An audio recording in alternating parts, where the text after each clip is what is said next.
Buenos días o buenas tardes o buenas noches. No sé qué horario tienes tú en este momento que te estás conectando conmigo, pero bienvenido. Gracias por esta reunión que tenemos semanalmente para estudiar la palabra de Dios. Si tú vienes por primera vez, permíteme un momento, yo les comparto las diapositivas. Mientras tanto, pueden ir por su bebida preferida, acomodarse, tener la mente y el corazón dispuestos para aprender todo lo que el Señor nos quiera decir en el día de hoy. Espero entonces que ya estén viendo la pantalla verde. Yo creo que sí, ¿no es cierto? A ver, yo quito aquí unas barreritas que me impiden ver las diapositivas, pero ya vamos a comenzar. Listo. Gracias, chicos, por las personas que me acompañan cada semana en este estudio y por las que llegan por primera vez. Este es un grupo que se llama Del Génesis al Apocalipsis. Hoy nos encontramos en la clase número 108. Mi nombre es Liliana Parga. Las personas que quieran ver las 107 clases anteriores es muy fácil, entran a YouTube, ponen Liliana Parga y en la sección de videos encuentran todas las clases en orden. Cualquier pregunta, sugerencia, comentario también lo pueden hacer en el email lilipargas@yahoo.com y por favor, si les gustan las clases, pues den like, compártanlas para que se muevan más por internet. ¿Qué van a encontrar en esas 105 clases? El estudio del Nuevo Testamento versículo por versículo. No es un estudio profundo, es un primer encuentro, ese primer amor con las Sagradas Escrituras. Ya vimos los cuatro evangelios, el libro histórico, las 13 cartas paulinas desde Romanos hasta Filemón, las cartas generales desde Hebreos hasta Judas y en este momento estamos estudiando el libro profético Apocalipsis, que es el último libro del Nuevo Testamento y por ende el último libro de la Biblia. Siempre me gusta dar un pequeño resumen que recordemos lo que hemos visto las clases anteriores. Ya vimos los primeros 6 capítulos del Apocalipsis. Desde la clase número 93 les recomiendo, empieza el estudio del Apocalipsis con una introducción de escatología. Lo que estamos viendo es la apertura de los sellos, que son los primeros 7 juicios que llegan al planeta Tierra y a la humanidad. Vimos entonces como, si no tienen ni idea de lo que estoy hablando, les recomiendo que vean todas las clases desde la número 93. Cuando el Señor Jesucristo rompe el primer sello, aparece un caballo blanco y su jinete lleva un arco sin flecha, lo que nos indica que no llega con la guerra, sino que llega por medio de la política, dando soluciones a una cantidad de problemas que se están viviendo en ese momento en el planeta Tierra y este personaje es el famoso anticristo. Cuando el Señor Jesucristo rompe el segundo sello, aparece un caballo blanco, su jinete tiene una gran espada y se le permite quitar la paz de la tierra, y esto significa este caballo, la guerra. Cuando el Señor Jesucristo rompe el tercer sello, aparece un caballo negro, su jinete lleva una balanza en la mano y esto significa hambre, va a haber una escasez de alimento y una gran inflación. Cuando el Señor Jesucristo rompe el cuarto sello, aprendimos que aparece un caballo amarillo que es la muerte. Cuando el Señor Jesucristo rompe el quinto sello, hay una gran persecución cristiana y hablamos sobre los mártires que salen de la gran tribulación. Cuando el Señor Jesucristo rompe el sexto sello, ocurren unos eventos que conocemos como perturbaciones cósmicas. Hay un gran terremoto, el sol se pone negro, la luna roja, que son eventos sobrenaturales y naturales y caída de meteoritos. Resulta que después de que se rompe el sexto sello, pues debería aparecer el séptimo sello, pero hay un intermedio, hay un intervalo entre la ruptura del sexto sello y el séptimo sello, y es lo que vamos a ver en el día de hoy, tema nuevo. Entonces entramos al capítulo 7, versículo 1, que dice: Después de esto, vi a 4 ángeles en los 4 ángulos de la tierra. Estaban allí de pie, deteniendo los 4 vientos para que éstos no soplaran sobre la tierra, el mar y los árboles. Recuerden que aquí está hablando Juan, él es el que nos está contando lo que está viendo. Este capítulo 7 es como un paréntesis, lo que les decía, es un intervalo entre el sexto y el séptimo sello, y es la respuesta a la pregunta en que terminó el capítulo 6. Muy seguramente no recordamos el último versículo versículo del capítulo 6 es el versículo 17 que dice, porque ha llegado el gran día del castigo y quedó en esta pregunta, ¿quién podrá mantenerse en pie? Recuerden que entonces empiezan los justos juicios de Dios sobre el planeta Tierra y después de todas las cosas terribles que han estado pasando, pues la pregunta que se hace es, ¿quién podrá mantenerse en pie? Cuando toda esperanza parece perdida, cuatro ángeles detienen los cuatro vientos del juicio. Entonces leemos en el versículo que hay cuatro ángeles. Fíjense en cómo Dios utiliza a los ángeles en esta última etapa de la historia de la humanidad para ejecutar estos juicios. Hay cuatro ángeles que simbólicamente están situados en los cuatro puntos cardinales del planeta, lo que nos indica que los juicios que vienen van a caer sobre todo el planeta y ellos están listos para ejecutarlos, pero ocurre algo. Y es lo que vemos en los versículos 2, 4. Vi también a otro ángel que venía del oriente con el sello del Dios vivo. Gritó con voz potente a los cuatro ángeles a quienes se les había permitido hacer daño a la tierra y al mar. No hagan daño ni a la tierra, ni al mar, ni a los árboles, hasta que hayamos puesto un sello en la frente de los siervos de nuestro Dios. Y oí el número de los que fueron sellados, 144,000 de todas las tribus de Israel. Entonces, ¿qué es lo que está ocurriendo? Fíjense que este número de judíos sellados no es simbólico, es literal porque Juan mismo está diciendo que oyó este número, 144,000, y son judíos porque dice claramente que vienen de las tribus de Israel. Entonces Dios escoge 144,000 judíos que tienen una misión especial en estos últimos tiempos. Estos 144,000, que lo primero que nos dicen van a ser sellados, y recuerden ustedes que los sellos se utilizaban sobre un rollo o sobre un documento para identificarlos y para proteger su contenido, de tal manera que solamente el destinatario original tuviera acceso a ese documento. Dios pone un gran sello sobre sus seguidores, identificándolos como suyos y garantizando su protección. Cuando cada uno de nosotros tomamos la decisión de creer en Jesucristo y aceptarlo como nuestro Señor y Salvador, es decir, tuvimos un nuevo nacimiento, nosotros, el Señor nos puso un sello espiritual para identificarlos como de Él. Así como a las vaquitas se les pone un sello para identificar a qué potrero pertenece, a qué ganadero pertenece, nosotros tenemos un sello espiritual que indica que pertenecemos al Señor Jesucristo. Eso nos da identidad y nos protege también de cualquier ataque del enemigo. Pues de la misma manera, estos 144,000 judíos van a tener un sello especial que los va a proteger de esos juicios que van a caer sobre el planeta Tierra. Entonces, ¿qué es lo que pasa? Hay cuatro ángeles que Dios escogió por diversas características que van a ejecutar unos juicios, ahí lo leímos en el versículo, específicos sobre el planeta Tierra, sobre la naturaleza. Y ellos ya saben, ellos están dispuestos, ya saben que cuando se rompa el sexto sello y después de que se rompa el séptimo sello, ellos tienen que entrar en función, tienen que cumplir con ese plan diseñado desde antes para ejecutar este juicio. Pero llega un quinto ángel que llega rápidamente a decirles, no, no, no, todavía no, esperen, no hagan daño todavía ni a la tierra, ni al mar, ni a los árboles. ¿Por qué?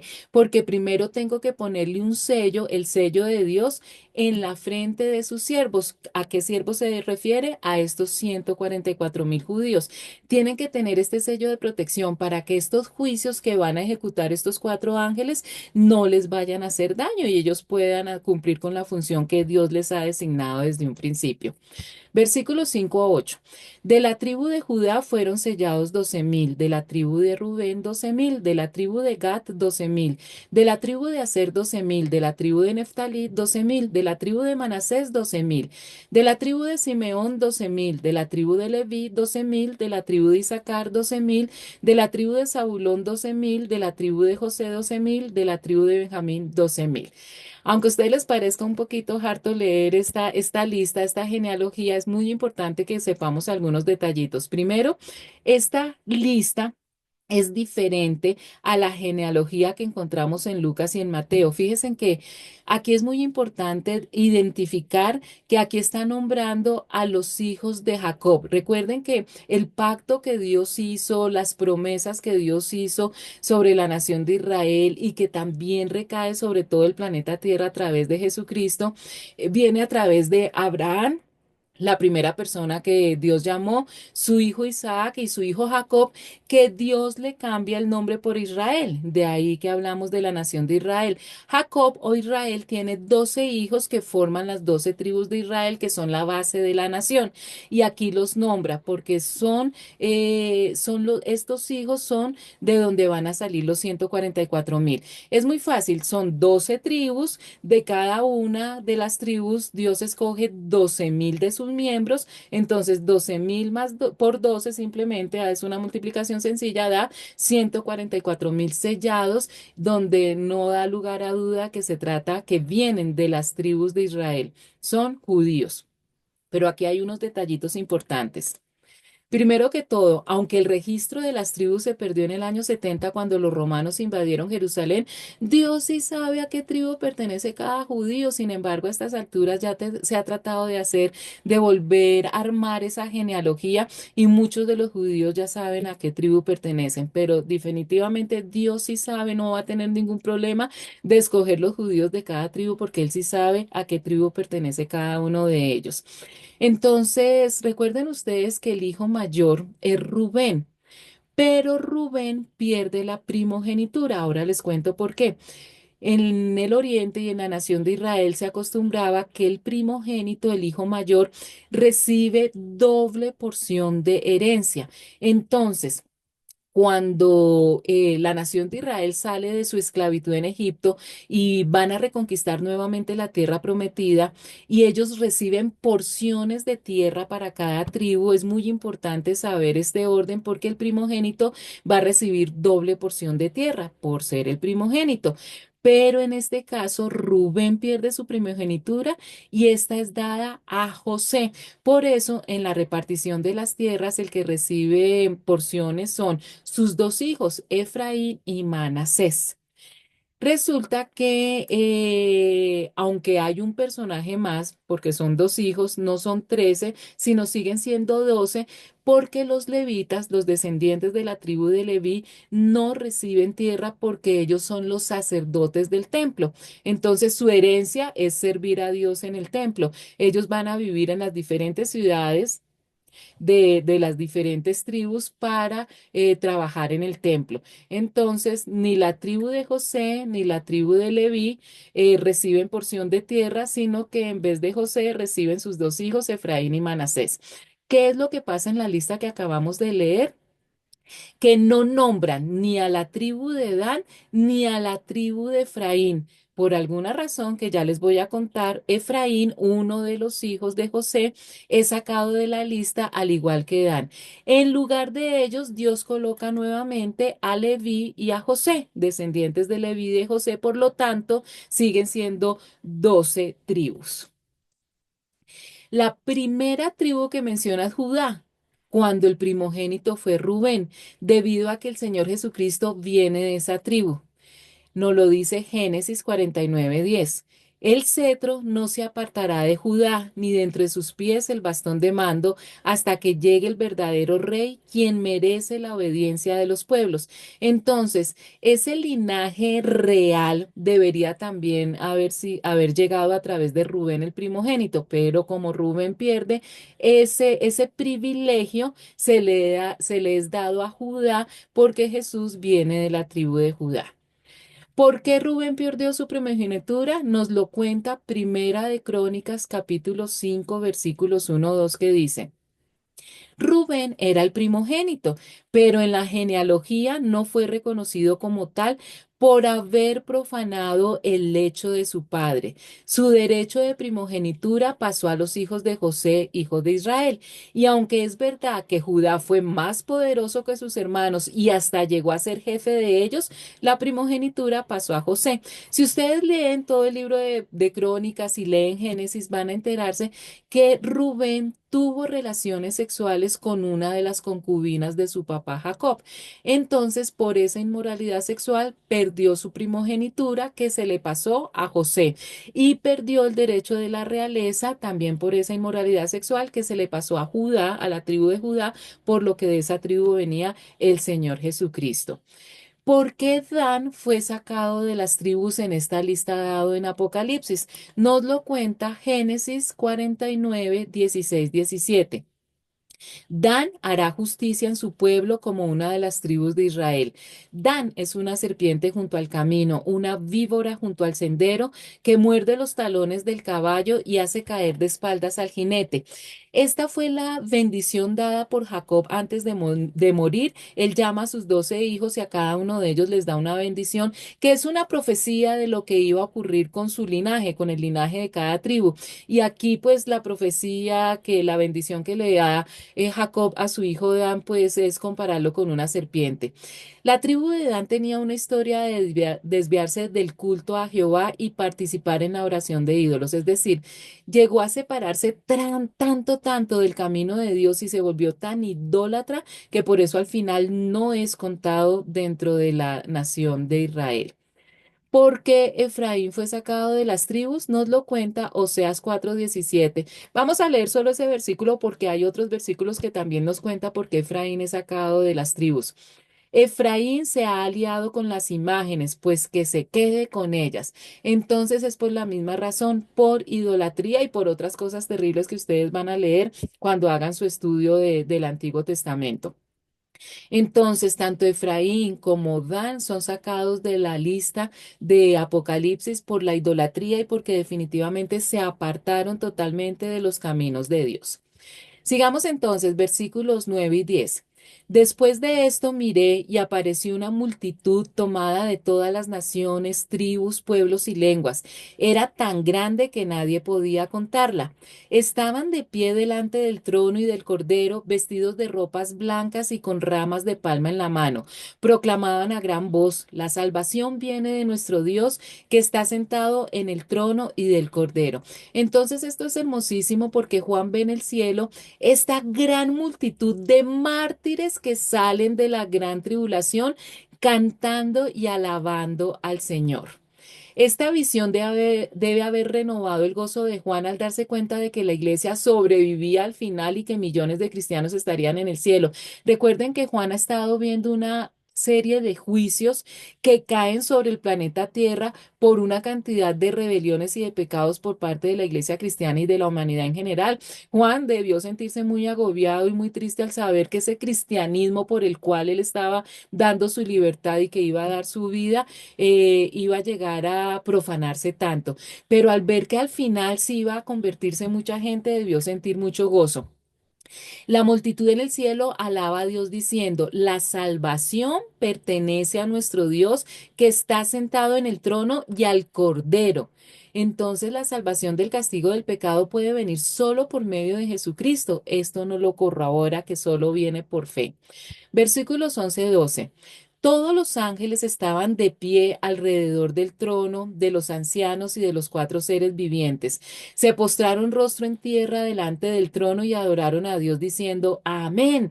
La alabanza, la gloria, la sabiduría, la acción de gracias, la honra, el poder y la fortaleza son de nuestro Dios por los siglos de los siglos. Amén. Recuerden que desde la clase pasada yo les estaba contando que se une un coro majestuoso con miles y millones, miriadas de voces de ángeles, de ancianos, de querubines, de todos los seres vivientes y todas las criaturas que están en el cielo y comienzan a alabar a Dios para que nosotros no olvidemos que por encima de los juicios que están cayendo sobre el planeta Tierra está la soberanía y el amor de Dios, que no olvidemos que Dios nos ama profundamente y que para que ese amor de Dios se cumpla al 100%, tiene que haber justicia y para que haya justicia sobre el planeta tierra tiene que haber juicios, que no olvidemos que a pesar de todas las cosas tan terribles que se están viviendo en el planeta Tierra, todo está sucediendo porque debe suceder para que se cumpla ese pacto y esas promesas de Dios de una vida plena y de poder recuperar ese paraíso que perdimos en el Génesis. Versículos 13 al 17. Entonces uno de los ancianos me preguntó, ¿esos que están vestidos de blanco, quiénes son y de dónde vienen? Eso tú lo sabes, mi señor, respondí. Él me dijo, aquellos son los que están saliendo de la gran tribulación. Han lavado y blanqueado sus túnicas en la sangre del Cordero. Por eso están delante del trono de Dios, y día y noche les sirven en su templo. El que está sentado en el trono les dará refugio con su presencia. Ya no sufrirán hambre ni sed, no los abatirá el sol ni ningún calor abrasador, porque el Cordero, Jesucristo, que está en el trono, los gobernará y los guiará a fuentes de agua viva, y Dios enjugará toda lágrima de sus ojos. Qué belleza, ¿no es cierto? Este versículo nos demuestra que esta gran multitud ha salido de la gran tribulación. No es la iglesia, nosotros fuimos previamente raptados. Los que están saliendo son las personas que en el periodo de la gran tribulación han aceptado a Jesucristo como Señor y Salvador y se han vuelto mártires. Recuerden que estos 7 años de la gran tribulación pertenecen a la última semana de la profecía de las 70 semanas que Dios le dio a Daniel y que no se ha cumplido. Se hizo un stop en esa profecía y que no se ha cumplido, y que es una segunda oportunidad para la nación de Israel de reconocer y de aceptar a Jesucristo como el Mesías. Pero los gentiles que estén viviendo en esta época también tienen esta oportunidad, y aquí nos cuenta que muchos de esos gentiles que estén en la gran tribulación van a salvarse. Lógicamente que a un precio muy alto, porque va a haber una gran persecución y por lo tanto van a haber muchos mártires. Eso no quiere decir que absolutamente todas las personas que reciban a Jesucristo durante la gran tribulación van a ser asesinadas, pero gran cantidad de ellos se van a convertir en mártires. Inclusive el Apocalipsis nos dice que van a ser ejecutados por decapitación. La sangre de Jesucristo es la que purifica a estos mártires, porque únicamente la sangre de Jesucristo quita la mancha del pecado. Recuerden que el color blanco simboliza la perfección inmaculada o la santidad que recibimos solo por la muerte del Cordero inmolado de Dios. Esta es una figura de cómo somos salvos por la fe. Al igual que en este momento nosotros somos salvos por fe, los que reciban a Jesucristo en la época de la gran tribulación van a ser salvos por fe, pero se les va a sumar que también van a derramar su sangre por Jesucristo al estar en esta época de juicios. Dios suplirá para las necesidades de sus hijos en su hogar eterno, tanto para nosotros que fuimos raptados previamente, como para los que mueren como mártires en la gran tribulación. Ya no habrá hambre, ni sed, ni dolor, y Jesús secará toda lágrima. Aquí está hablando del milenio. Por eso es que nosotros debemos recordar esto siempre, en este momento, cuando suframos o cuando nos sintamos desgarrados por el dolor, encontremos consuelos en esta promesa completa de protección y de alivio. Siempre que estemos pasando por momentos difíciles, que yo sé que lo estamos pasando muchos de nosotros y que lo seguiremos pasando hasta que se renueve absolutamente todas las cosas, recordemos todo lo que viene hermoso en el milenio para cada uno de los hijos de Dios. Entramos, chicos, al capítulo 8, versículo 1.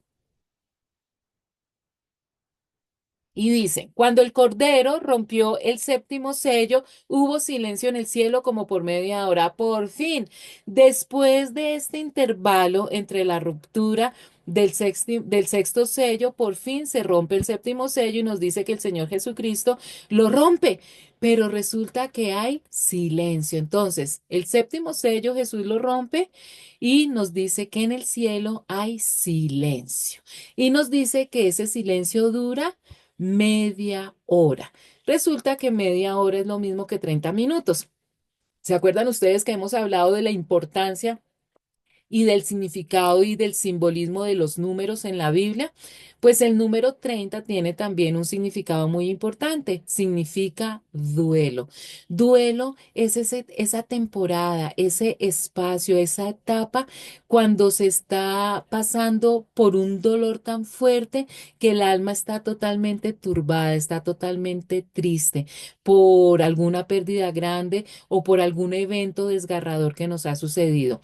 Les compruebo con dos versículos únicamente. Números 20:29 dice, y cuando el pueblo se enteró de que Aarón había muerto, lo lloró 30 días. Otro, Deuteronomio 34:8. Durante 30 días los israelitas lloraron a Moisés en las llanuras de Moab, guardando así el tiempo de luto acostumbrado. Entonces en la Biblia el número 30 significa duelo. Y es el tiempo que nos está revelando que va a suceder un gran silencio en el cielo porque nos está como mostrando la calma que sucede antes de la tempestad. Es decir, que los juicios que se vienen son tan espantosos sobre el planeta Tierra que todo el cielo se queda en silencio. Fíjense en que hay un gran alboroto previo porque viene alabanza. Millares y millares de ángeles y todas las criaturas del cielo están cantando, están alabando y glorificando a Dios por su santidad, por el amor que le tiene a a la humanidad, porque su voluntad es buena, agradable y perfecta. Y se rompe el séptimo sello y toda esa bulla queda inmediatamente en silencio. Quedan a la expectativa todos los seres, todas las criaturas que están en el cielo por lo que va a ocurrir. Y hay turbación en el corazón, hay tristeza en el corazón, total silencio en el cielo por lo que va a ocurrir en el planeta Tierra. Sofonías 1:7 nos habla y otros versículos que vamos a ver de lo que significa el silencio para Dios. Silencio ante el Señor omnipotente porque cercano está el día del Señor. Ha preparado el Señor un sacrificio y ha purificado a sus invitados. Recuerden que yo les he enseñado que siempre que se habla de el día del Señor o el día de la ira de Dios, está hablando precisamente de estos 7 años de la gran tribulación. Otro ejemplo está en Salmo 76:8-9. Desde el cielo diste a conocer tu veredicto. La tierra temerosa guardó silencio cuando tú, oh Dios, te levantaste para juzgar, para salvar a los pobres de la tierra. Selah.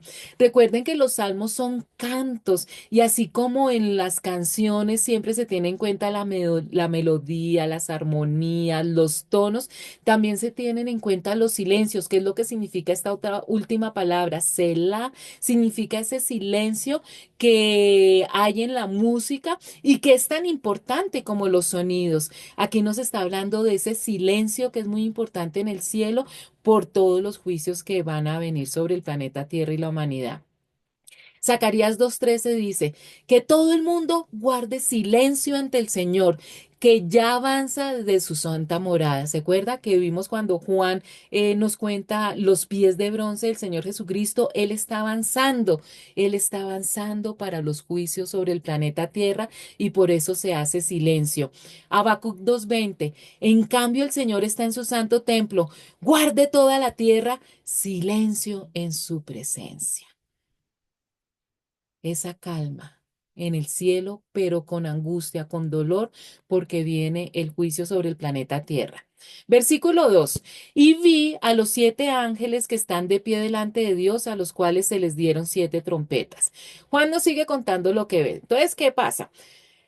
Jesús rompe el séptimo sello y lo primero que hay es silencio en el cielo. Pero aquí pasa algo maravilloso. Este séptimo sello es el último sello del rollo. Quiere decir que ya podemos abrir el documento, ya podemos abrir el rollo y saber su contenido. Es hasta que se rompe el último sello, es decir, el séptimo, que nosotros podemos abrir el rollo y saber su contenido. Cuando se abre el rollo, cuando se abre el documento, ¿qué es lo que pasa? Salen 7 trompetas, es decir, lo que el rollo permite es la salida de otros 7 juicios que están representados por trompetas. Ya no es el Señor Jesucristo el que ejecuta estos siguientes 7 juicios, sino que estas trompetas son dadas a ángeles. Las trompetas en el pueblo de Israel tienen 5 significados muy importantes. Vamos a estudiarlos para que se den ustedes cuenta también la importancia de que estos siguientes 7 juicios estén representados por trompetas. Primero, se utilizaban trompetas para reunir al pueblo o movilizarlo. Nos lo cuenta Números 10:2. Hazte 2 trompetas de plata labrada y úsalas para reunir al pueblo acampado y para dar la señal de ponerse en marcha. Entonces, cuando el pueblo tenía que acampar, quedarse quieto o ponerse en marcha, levantar el campamento, se tocaban las trompetas. Segundo, para anunciar guerra, nos lo dice Números 10:9. Cuando estén ya en su propia tierra y tengan que salir a la guerra contra el enemigo opresor, las trompetas darán la señal de combate. Entonces el Señor se acordará de ustedes y los salvará de sus enemigos. Tercero, anunciaban las fiestas santas de Dios. Números 10:10. Cuando celebren fiestas en fechas solemnes o en novilunios, también tocarán trompetas para anunciar los holocaustos y los sacrificios de comunión. Así Dios se acordará de ustedes. Yo soy el Señor tu Dios. Cuarto, anunciaban cuando un rey subía al trono. Primera de Reyes 1, versículos 34 y 39. Para que el sacerdote Sadoc y el profeta Natán lo unjan como rey de Israel. Toquen luego la trompeta y griten, ¡Viva el rey Salomón! Allí el sacerdote Sadoc tomó el cuerno de aceite que estaba en el santuario y ungió a Salomón. Tocaron entonces la trompeta y todo el pueblo gritó, ¡Viva el rey Salomón! Y quinto, un llamado a arrepentirse. Joel 2:1. Toquen la trompeta en Sión, den la voz de alarma en mi santo monte, tiemblen todos los habitantes del país, pues ya viene el día del Señor, en realidad ya está cerca. Y este quinto punto es el que nos da la razón porque Dios utiliza trompetas para ejecutar los siguientes 7 juicios. Aquí nos habla nuevamente del día del Señor y nos dice que ya está cerca. Está hablando de los juicios y de la venida de Jesús. Perdón, hoy tengo como la garganta seca.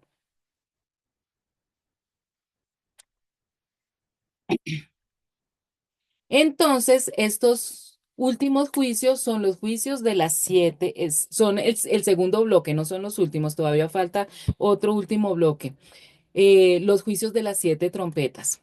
Sigamos, versículos 3 al 5. Se acercó otro ángel y se puso de pie frente al altar. Tenía un incensario de oro y se le entregó mucho incienso para ofrecerlo junto con las oraciones de todo el pueblo de Dios sobre el altar de oro que está delante del trono. Y junto con esas oraciones subió el humo del incienso desde la mano del ángel hasta la presencia de Dios.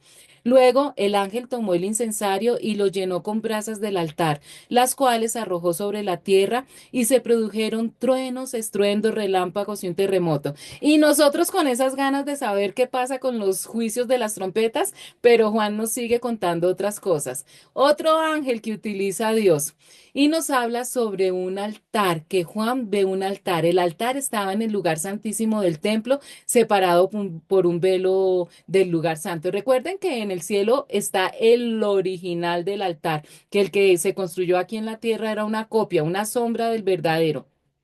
Ese templo que nosotros conocemos como el Templo de Jerusalén estaba dividido en 3 partes, el atrio, el lugar santo y el lugar santísimo. Lo que está viendo Juan en este momento es el lugar santísimo y nos está contando lo que está viendo en el lugar santísimo. Y nos dice que las oraciones de nosotros son tan preciosas para Dios que es lo que está más cerca del trono de Dios. Nuestras oraciones llegan directamente a Dios. Cada vez que nosotros oramos pidiendo por justicia, pidiendo paz, pidiendo que el Señor venga nuevamente, todas esas oraciones llegan en forma de incienso a un recipiente que está en el lugar santísimo y son sagradas para Dios. El altar que está viendo Juan es un símbolo de la cruz de Cristo y el incienso, es decir, nuestras oraciones, las oraciones de todos los cristianos, solo llegan a Dios si pasan por la cruz de Jesucristo. Nuestras oraciones llegan al lugar santísimo gracias al sacrificio de Jesucristo en la cruz. Entonces nos dice que el ángel llenó el recipiente para quemar incienso. Recuerde que está lleno de nuestras oraciones y con fuego del altar y lo lanza sobre la tierra. Todas nuestras oraciones al quemarlo, a darlo en holocausto al Señor Jesucristo, esas cenizas las manda sobre la tierra y en ese instante hubo truenos con gran estruendo, relámpagos y gran terremoto. Recuerde que simplemente es un símbolo de lo que pasa con nuestras oraciones, con nuestras peticiones. Es en este momento y en este lugar cuando nuestras oraciones van a ser contestadas. Recuerden ustedes que siempre que se habla de estruendos, relámpagos y terremotos, se está hablando de juicios de Dios. Es decir, que cuando vayan a ocurrir estos 7 juicios de las trompetas, se están contestando nuestras oraciones de justicia y de paz. Versículos 6-7. Los 7 ángeles que tenían las 7 trompetas se dispusieron a tocarlas. El primero tocó su trompeta y fueron arrojados sobre la tierra granizo y fuego mezclados con sangre, y quemó la tercera parte de la tierra, la tercera parte de los árboles y toda la hierba verde. Entonces ya empiezan los segundos juicios. Cuando el ángel toca la primera trompeta, nos dice que cae sobre la tierra granizo, fuego y sangre. Se incendió la tercera parte de la tierra y se quemó la tercera parte de los árboles y toda la hierba verde. Entonces, des en cuenta que esta primera trompeta, al igual que las otras tres, estas primeras cuatro trompetas son juicios de Dios sobre la ecología, sobre la naturaleza de la tierra. ¿Listo? Y también vamos a encontrar que estos juicios de las trompetas tienen una semejanza con las 10 plagas de Egipto. ¿Recuerdan? En los juicios que cayeron sobre Egipto antes de que el faraón permitiera salir al pueblo después de la esclavitud. Tienen semejanza. Una de las plagas tenía que ver también con sangre, granizo, fuego. Entonces, la semejanza la encontramos allí. Versículos 8-9. El segundo ángel tocó su trompeta y fue arrojado al mar algo que parecía una enorme montaña envuelta en llamas. La tercera parte del mar se convirtió en sangre. Entonces murió la tercera parte de las criaturas que viven en el mar. También fue destruida la tercera parte de los barcos.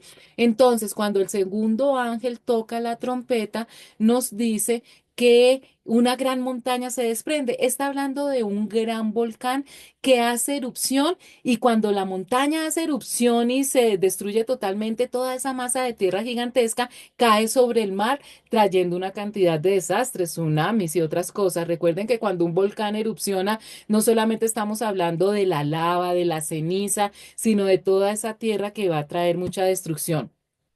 Nos dice que a causa de la evolución de este gran volcán, la tercera parte de las aguas del mar se convirtió en sangre, murió la tercera parte de todos los seres que viven en el mar y fue destruida la tercera parte de todos los barcos, es decir, que todo lo que alcanzaron esas rocas llenas de lava y de fuego acaban con la tercera parte de todo lo que se encuentra en el mar.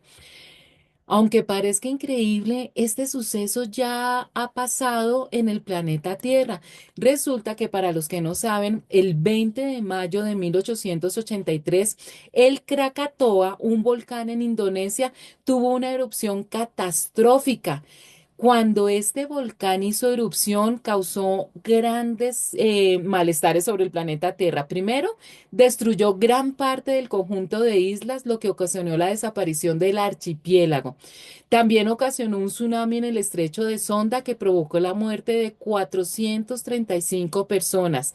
Desató una energía de 350 megatones, es decir, 23.000 veces más poderosa que la bomba atómica de Hiroshima. Póngale atención a esto, fue percibida en un 10% del globo terráqueo, viajando hasta la isla de Madagascar y Australia. Es decir, que cuando el Krakatoa hizo erupción, el 10% de la población mundial oyeron el estruendo, oyeron el ruido. Y si ustedes buscan videos sobre la explicación de este fenómeno por YouTube, van a encontrar que se conoció como el Día del Gran Ruido. Fue tal el estruendo que hizo el Krakatoa cuando hizo erupción que el 10% de la humanidad escuchó el sonido.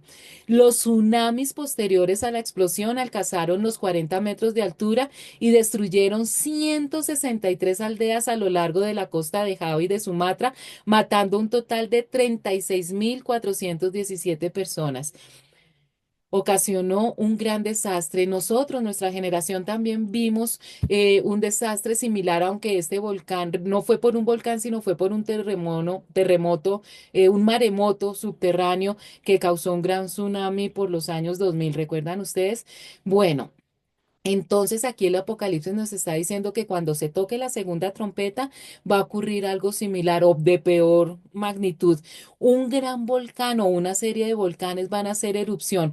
Resulta que hoy en día en el mismo lugar donde estaba el Krakatoa nació nuevamente una montaña, un volcán que se conoce como Anak Krakatoa, que significa hijo de Krakatoa. Y los científicos dicen que tiene más poder que su papá, que el anterior. También ustedes recuerden que hay un supervolcán que se llama Yellowstone, que queda precisamente en el Parque Nacional de Yellowstone en Estados Unidos y que es considerado uno de los más grandes del mundo. En ocasiones ha hecho actividad, pero solamente pues ha producido un flujo de lava pequeño, pero la NASA y los científicos dicen que tiene un potencial de causar una verdadera devastación global. Entonces puede ocurrir que cuando suene esta segunda trompeta, el Krakatoa nuevamente, Anak Krakatoa haga erupción, o puede ser este volcán de Yellowstone, o puede ser una combinación de varios volcanes. Versículos 10-11.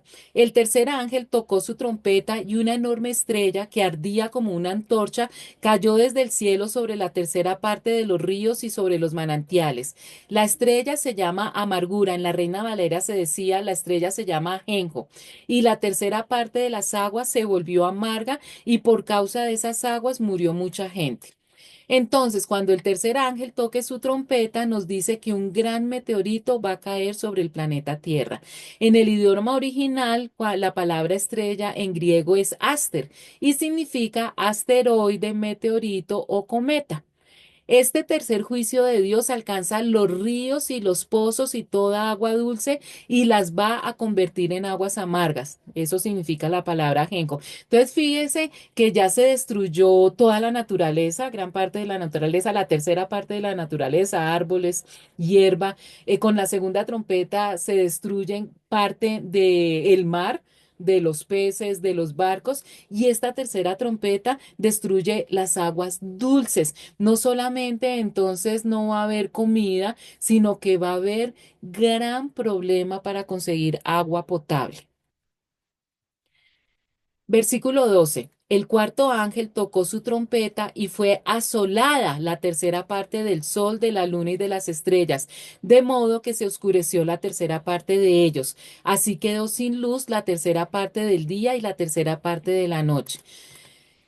Asolada, que nos dice la palabra para referirse a lo que le va a pasar a la luna, al sol y las estrellas, significa destruir, arruinar o arrasar, pero también significa echar por el suelo o derribar. Entonces, cuando el cuarto ángel toque su trompeta, nos dice que va a ser asolada la tercera parte del sol, de la luna y de las estrellas. Y eso va a traer como consecuencia oscuridad en la tercera parte del día y la tercera parte de la noche. Recuerden que todos estos juicios que están cayendo se van acumulando, es decir, ya la gente que vive en ese momento está sufriendo las consecuencias de los incendios por el volcán, de la caída del meteorito, de todas las otras tres trompetas anteriores. Súmele a esto oscuridad. Dicen que en la noche se aumentan los dolores, las enfermedades se agravan, hay terror, ¿no es cierto? Como que la maldad, los demonios, los delincuentes, todos salen de noche. Y entonces se va a oscurecer la tercera parte del día y la tercera parte de la noche va a estar mucho más oscura de lo normal. Un ejemplo con nuestro país, con Colombia, que es en el país donde vivimos y que tenemos que darle muchas gracias a Dios definitivamente, sobre todo aquí en Bogotá, por el clima que tenemos. Para los que no saben, nosotros tenemos un clima hermosísimo y tenemos una temperatura constante todo el año. Sí tenemos tiempos de lluvias y de sequías, pero no tenemos estaciones marcadas. Entonces nosotros todo el año tenemos 12 horas de día, más o menos desde 6 de la mañana hasta 6 de la tarde, es decir, horas de luz, y 12 horas de noche, desde 6 de la tarde hasta 6 de la mañana, es decir, horas de oscuridad. Si nosotros hablamos en nuestro país, estamos diciendo que 4 horas en el día va a haber gran oscuridad. En otros países, pues va a variar. Versículo 13. Seguí observando y oí un águila que volaba en medio del cielo y gritaba fuertemente, ay, ay, ay de los habitantes de la tierra, cuando suenen las tres trompetas que los últimos tres ángeles están a punto de tocar. Águila se traduce como ángel y él está advirtiendo que las tres trompetas que faltan por sonar traerán más calamidades terribles. Los ais en la Biblia siempre significan dolor. Entonces, ya haciendo la traducción simultánea, este versículo quedaría. Entonces miré y oí la voz de un ángel que cruzaba los cielos gritando fuerte, terror, terror, terror para todos los habitantes de este mundo por lo que vendrá cuando los últimos tres ángeles toquen sus trompetas. Si la cosa no estaba grave, la apertura del séptimo sello al sacar los juicios de las siete trompetas van a aumentar mucho más las catástrofes. Y miren esto, las primeras cuatro trompetas son juicios sobre la ecología del planeta Tierra, pero las últimas tres trompetas son juicios directamente sobre los seres humanos. Vamos para capítulo 9, versículos 1-2. El quinto ángel tocó su trompeta y vi que había caído del cielo a la tierra una estrella, a la cual se le entregó la llave del pozo del abismo. Lo abrió y del pozo subió una humareda como la de un horno gigantesco que oscureció el sol y el aire. Chicos, a estas alturas del paseo, ustedes ya pueden hacer traducción simultánea y cuando leen este versículo y dicen que cayó una estrella, no se imaginan inmediatamente que es una estrella literalmente, porque a esa estrella se le está dando una llave y una estrella no recibe una llave. Entonces ya saben ustedes que en este versículo se está refiriendo a un ángel. Y miren todo lo que vamos a aprender en estos dos versículos. Cuando el quinto ángel toca la trompeta, se nos dice que un ángel abre el abismo y que este juicio es el primer ay, el primer ayayay. Mire todo lo que se nos habla de esta quinta trompeta. Primero, esto tan importante, que esta trompeta, la quinta trompeta, es el primer ay, el primer juicio de gran terror. Nos dice que es una estrella que ya sabemos que se refiere a un ángel y que a ese ángel se le da una llave para que abra un lugar que se llama el abismo y que cuando el ángel abre ese pozo llamado el abismo sale una humareda que oscurece el sol. Hagan de cuenta que hay un lugar herméticamente cerrado por mucho tiempo, una bodega, una caneca, y ustedes la van a abrir y sale un olor terrible y sale una humareda. Esto es el abismo. Es un lugar donde hay algo terrible porque Dios lo va a utilizar para ejecutar este quinto juicio. Entonces el ángel abre el pozo, abre este abismo y sale algo tan horrible que lo primero que sale es una humareda tan oscura y tan negra y tan horrible que dice que oscurece el sol. Antes de seguir de qué significa este quinto juicio. Yo sé que muchos están diciendo, pero ¿qué es ese sitio? El abismo. Vamos a concluir con este tema. Existen tres prisiones espirituales que se encuentran física y literalmente en el centro de la tierra. Las voy a nombrar y después se las explico un poquito más. Están el infierno. Segundo, el abismo, que es el sitio que nos está hablando aquí el Apocalipsis. Y tercero, el Tartarus. Hablemos de estas tres prisiones o cárceles espirituales que se encuentran en el centro de la Tierra. Ustedes nunca se han preguntado, chicos, ¿cómo es posible que la humanidad haya podido llegar a la luna? Que con todos los adelantos hayan artefactos especiales que hayan podido llegar a Marte, que tengamos artefactos que nos hayan permitido ver el sistema solar completo y otros sistemas y otras galaxias, pero si ustedes sí saben que el ser humano no ha podido llegar a lo más profundo del océano, el fondo del mar, el fondo del océano, el hombre no lo conoce porque ni siquiera a través de un aparato lo ha podido investigar. Y es porque Dios tiene vetado el fondo del mar, las grandes profundidades del océano. Hay un gran límite para que el ser humano no lo pueda, no pueda acceder a él porque allí se encuentran estas tres prisiones. Entonces, hablemos de primero, el infierno, también llamado Seol o Sheol o Hades. Es decir, que cuando nosotros estamos hablando del infierno, es lo mismo que hablar del Seol o Sheol o del Hades. Simplemente es que en hebreo se dice Seol, también se pronuncia Sheol, en griego se dice Hades y en español se dice infierno, pero se trata del mismo lugar y significa el lugar de los muertos o el lugar de las almas o de los espíritus o el lugar de los difuntos. Es decir, que quienes están en el infierno, los inconversos. Cuando una persona muere habiendo rechazado al Señor Jesucristo, sus almas y sus espíritus se van para el infierno.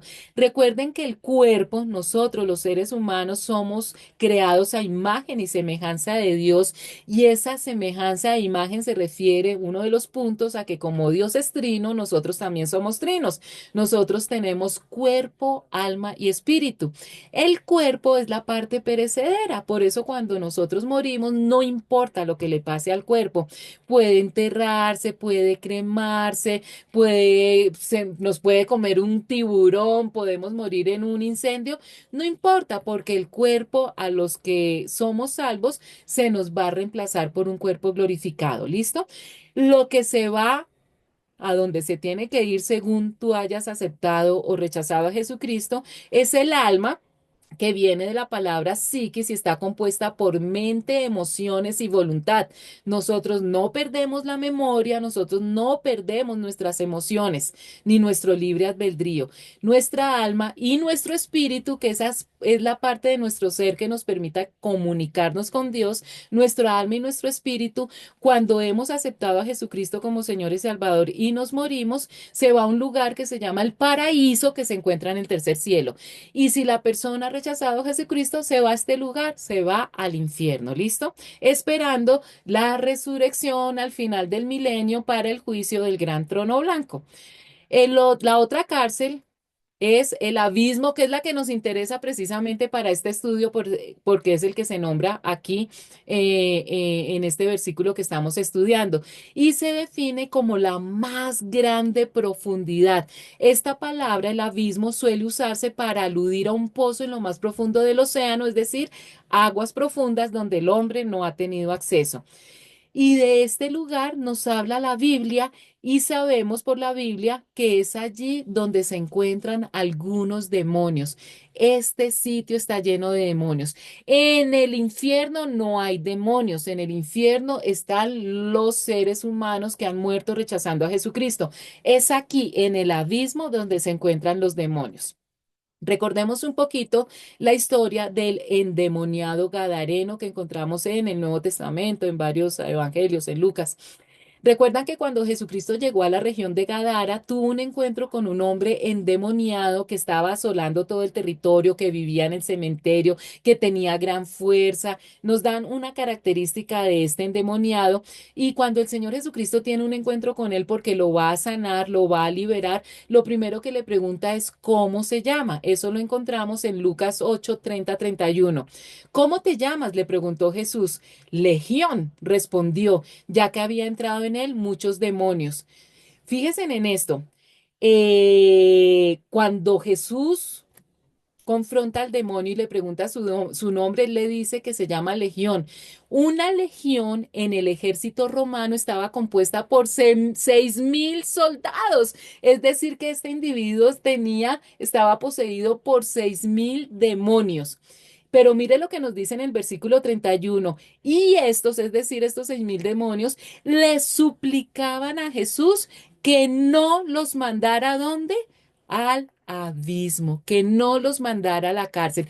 Y lo más sorprendente es que el Señor Jesucristo tuvo misericordia de estos demonios y no los envió al abismo, no los envió a la cárcel, sino que al liberar al hombre, estos demonios entraron, dice el pasaje, cuando lo lean completo ustedes, entraron a unos cerdos. Los demonios hicieron que los cerdos se cayeran por un abismo al mar, y al salir de ellos, pues buscaron dónde más meterse. En ustedes, esto es explicación para otro tema, y los que no lo saben, por favor, oigan mis clases del libro de Lucas. Entonces, pero aquí nos habla muy claramente de que el abismo se trata de una cárcel espiritual. Este es el sitio que el ángel va a abrir, es decir, que cuando el ángel abra el abismo, ¿qué es lo que va a salir del abismo? Demonios. Entonces, chicos, pero antes de seguir, para que quede completo el tema, la tercera cárcel, el Tartarus. En este lugar están algunos de los ángeles caídos que desobedecieron a Dios. ¿Recuerdan ustedes que cuando Luzbel, este ángel querubín, que fue el primer gran rebelde contra Dios, convence a la tercera parte de los ángeles que los sigan. Estos ángeles que siguen a Satanás se convierten en ángeles caídos.